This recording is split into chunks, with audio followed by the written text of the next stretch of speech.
dugalal minute de silence bi pour les religieux. wax continuer minute de silence bi pour les religieux. D'accord. ak François Une minute de silence pour les religieux. ak le khalife des Layènes. ak François le khalife des Layènes. Le pape François et le khalife général des Layènes.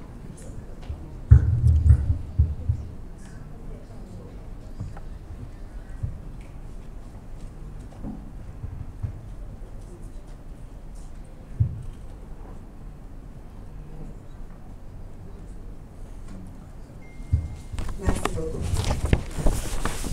On va démarrer avec l'allocution d'ouverture de Madame la Présidente, Dr Aïssatou Mbodj, suivie à la lecture du bilan.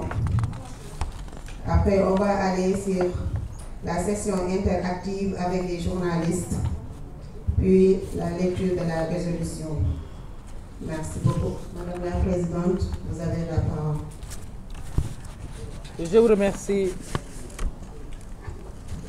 Je vous remercie, Madame Dieye. Monsieur le ministre Moustapha Mamba Guirassy, ministre de l'Éducation, directeur de campagne de Son Excellence le Président Bassirou Diomaye Diakhar Faye, membre éminent de la coalition Diomaye Président, Monsieur le ministre, la coalition vous dit bonjour et que namoon nañ la. Honorable député, dinaa wax bu baax. Honorable député Marie Mbacké, membre fondatrice de la coalition Diomaye Président, chers leaders, mesdames, messieurs les membres de la coalition Diomaye Président, mesdames, messieurs les professionnels de la presse, je vous invite, mesdames et messieurs, cette fois-ci c'est mon invite, à observer une minute de silence pour nos dizaines de victimes de la dérive répressive de l'ancien régime, alors qu'ils manifestaient simplement contre l'arbitraire et pour la défense de notre démocratie.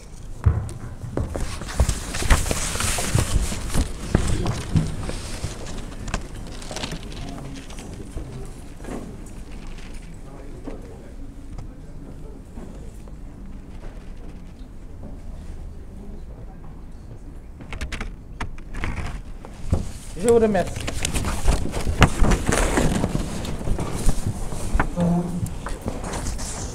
Chers membres de notre grande coalition, si je vous ai invité au recueillement, c'est pour que nous n'oublions jamais toutes ces victimes innocentes à qui nous devons rendre justice.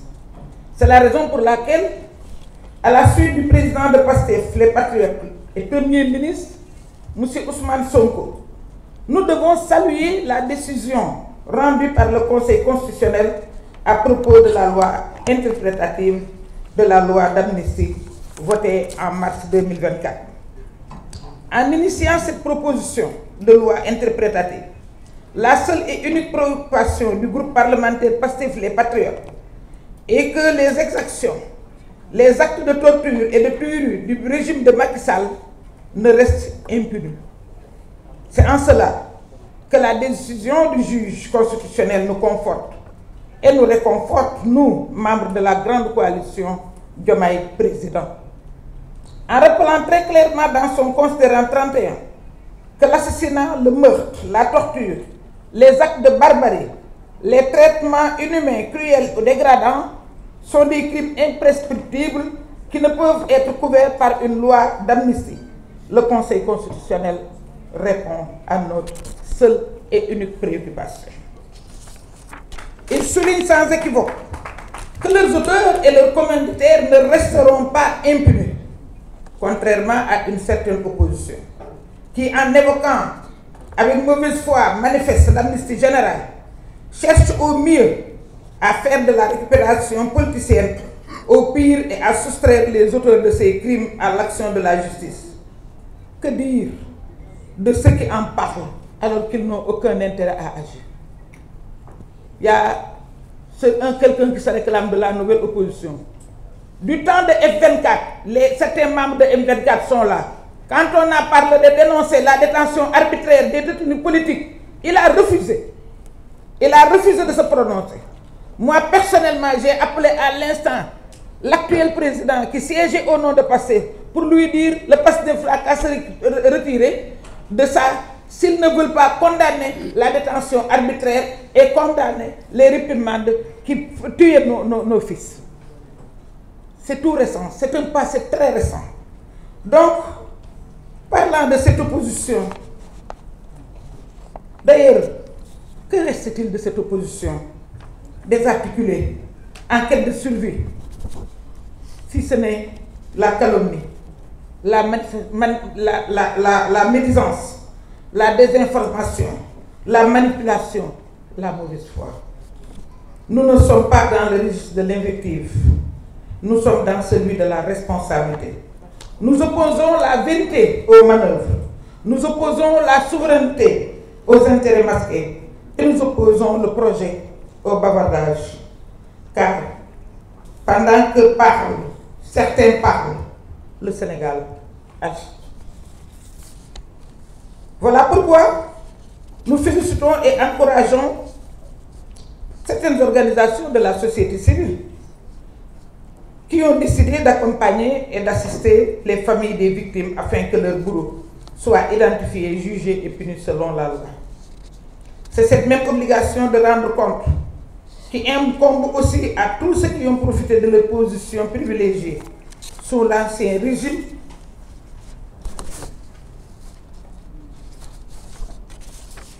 pour détourner nos deniers publics ou les milliards destinés au fonds Force Covid.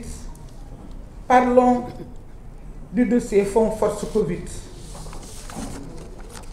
Je parle sous le contrôle de mon ami et frère, le ministre Guirassy. Quand le président Macky Sall a reçu tous les partis, parce que c'est après qu'il en a fait du folklore, mais quand il a commencé à se concerter, nous étions partis en tant que parti représenté à l'Assemblée nationale. Et à ce moment-là, il nous avait parlé de loi d'habilitation. Seul le Premier ministre, Ousmane Sonko, avait fait des réserves. Il avait émis des réserves. Moi, je pensais connaître l'homme. Et à partir du moment où l'heure était grave, j'ai dit que si on pouvait, à partir du palais, voter la loi d'habilitation, on allait le faire. Ousmane Sonko, à sa sortie de l'audience, a émis des réserves. Comme il a l'habitude de le faire, en grand visionnaire, il a émis des réserves et il a posé un certain nombre de questions. Nous, ça fait connu. Aveuglément, on l'a cru. Et on lui a offert sur un plateau d'argent cette loi d'habilitation, monsieur le ministre, à l'Assemblée nationale. Nous étions là à l'accompagner, disant même qu'à chaque fois qu'il nous propose un texte concernant la Covid, nous allons, sans chercher à savoir, nous allons voter le texte. Voilà ce que ça nous a amené. Est-ce que ce n'est pas cela la haute trahison? Je vous lance la question. Dites-moi si ce n'est pas là la haute trahison. Il ne s'agit d'aucun acharnement, ni de règlement de compte politique, encore moins de chasse aux sorcières comme certains veulent le faire croire. La procédure les concernant est scrupuleusement respectée. Leurs droits leur sont garantis, y compris la présomption d'innocence, comme en témoigne le récent point de presse des procureurs. Ils se sont même gardés, les procureurs, de jeter quiconque en pâture, contrairement à ce à quoi nous étions habitués ces dernières années. Simplement, au nom de la reddition des comptes, ils sont appelés à rendre compte de leur gestion.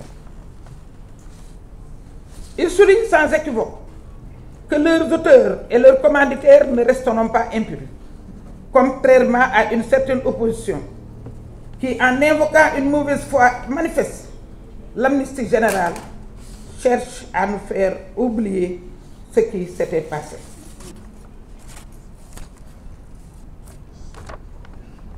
Personne, le président est allé jusqu'à dire que,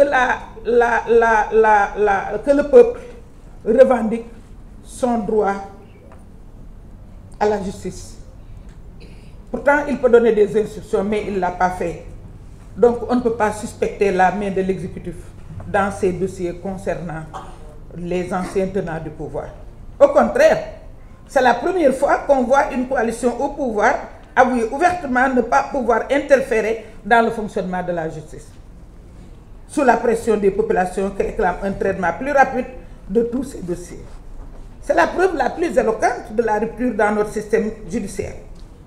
Par ailleurs, l'ancien président qui a permis toutes ces forfaitures n'a qu'à répondre de ses actes.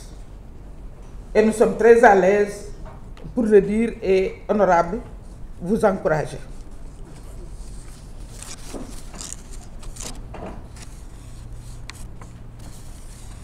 Nous avons assez d'arguments à opposer à l'opposition. Nous opposons la vérité aux manœuvres. Nous opposons la souveraineté aux intérêts masqués. Nous opposons le projet au bavardage, car, comme je l'ai dit tout à l'heure, je l'ai dit et je le répète, pendant que certains parlent, le Sénégal agit. Tout à l'heure, nous allons vous présenter un bilan élogieux de l'année d'exercice de Monsieur le Président de la République. Ce bilan est factuel, ce n'est pas théorique. Tout à l'heure aussi, nous allons parler du bilan de la justice, des autorités judiciaires. Ce 24 avril au CICAD, il y a 2 jours, c'est le président de la République a ouvert avec gravité et lucidité la 4e conférence sociale sur l'emploi et l'employabilité. Le thème choisi n'est pas anodin. L'emploi et employabilité, défis et perspectives pour un Sénégal souverain, juste et prospère. C'est une déclaration d'intention, mais surtout un appel à l'union nationale. Car l'emploi, en particulier celui des jeunes, est l'urgence première de notre temps. Et le président l'a dit clairement. Seule une réponse collective peut relever ce défi. Il ne s'agit pas de simples slogans, mais de leviers concrets. Renforcement de la formation professionnelle, valorisation des talents et des compétences locales, soutien massif à l'entrepreneuriat, mobilisation des collectivités territoriales et du privé. C'est là une vision claire et très claire. Un modèle économique inclusif qui réconcilie croissance et justice sociale, développement et dignité humaine. L'État, sous cette gouvernance, s'engage à des réformes concrètes, visibles et mesurables sur le terrain. Et ces réformes ne sont pas des promesses en l'air, ce sont des engagements pris devant la nation. Et face à cela, que fait l'opposition pendant ce temps? Elle essaie de détourner l'attention, elle tente de faire croire que ce qu'on a voté à l'Assemblée couvre des crimes de sang. L'opposition essaie de nous mettre en mal avec les forces de l'ordre. Mais le Conseil constitutionnel lui-même a tranché. C'est le Premier ministre Ousmane Sonko l'a dit avec justesse. L'opposition feint de ne pas avoir la lune, de ne pas voir la lune qu'on leur montre, elle préfère pérorer sur le doigt qui la désigne. Ce manque de sérieux politique est désormais leur seule marque. Chers compatriotes, la coalition Diomaye Président n'est pas une machine électorale. C'est une force historique. C'est une famille politique, un mouvement de refondation. Nous avons choisi la justice contre l'impunité.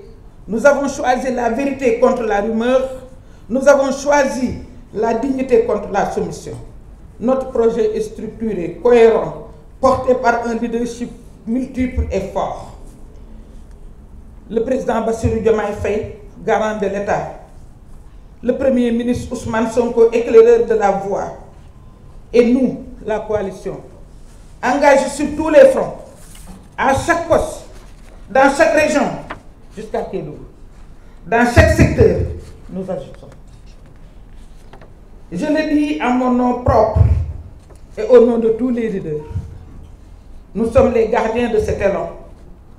Nous portons la voix de la République. Nous serons la mémoire du peuple parce que nous avons joué notre partition. La route est longue, mais nous avons franchi les premiers caps avec dignité. Nous avons affronté la tempête devant un homme puissant, un homme riche, un homme qui n'avait aucune considération pour les lois de la République, Macky Sall. Pourtant, nous avons tenu bon. Ce n'est pas le moment de douter, ni de capituler. C'est le moment de nous mobiliser, de rester soudés et de nous redoubler d'efforts. Nous allons, avant de conclure, je fais un rappel, certainement nous y reviendrons après la présentation du bilan. Parce que le mois de mai sera une période charnière.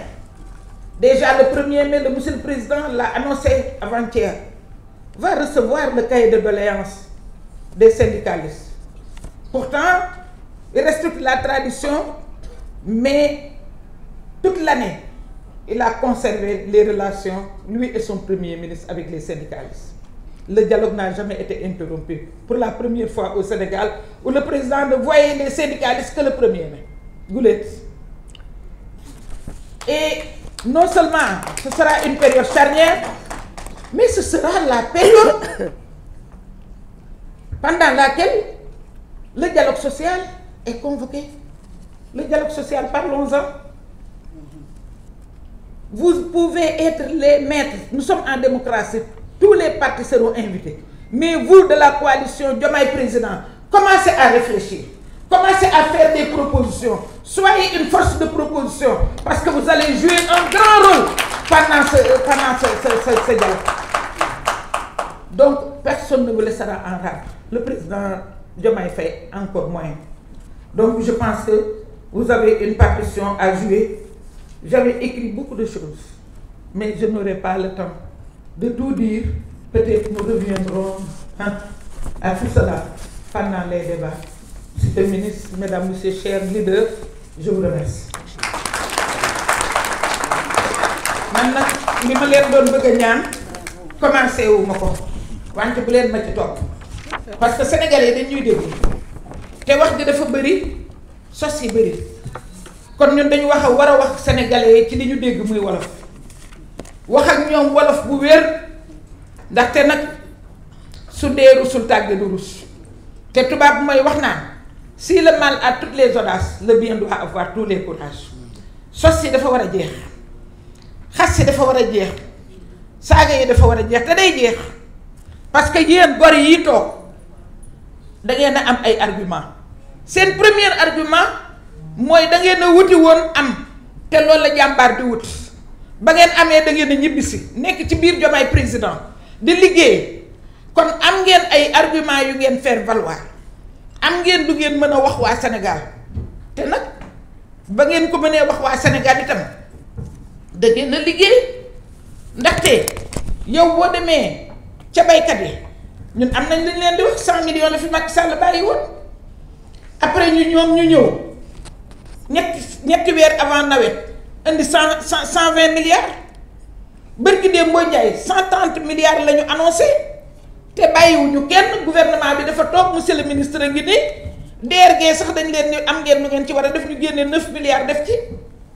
kon kuy fonk yaakaar naa ni baykat fii la fekk baax bi nga xamee ni économiser nañu ñu ngi économiser te pareeguñu économiser nañu waaye defuñu ko ay dépenses de prestige dañ koo dugal ci denrées de première nécessité yi mu wàññeeku bu baax ñii nga xam ne ñoo yoree dund bi ñooñu xam nañ ni denrées de première nécessité yi wàññeeku na wante ñun dafa am loo xam ne ndax ñun bi procureur yi waxee dañ ni woon ñun dootuñu wax ci reddition des comptes bi ndax du suñu affaire te it xam nañ yoon parce que du ñu nangu yoon di téye affaire te pareegu ci ñu di ci wax waaye dañoo bëgg indi beneen débat muy débat wu loi interprétative bi parce que bu ngeen fàttali ko convoqué woon nañu conférence bi mais bi ñu dégloo procureur yi li procureur yi wax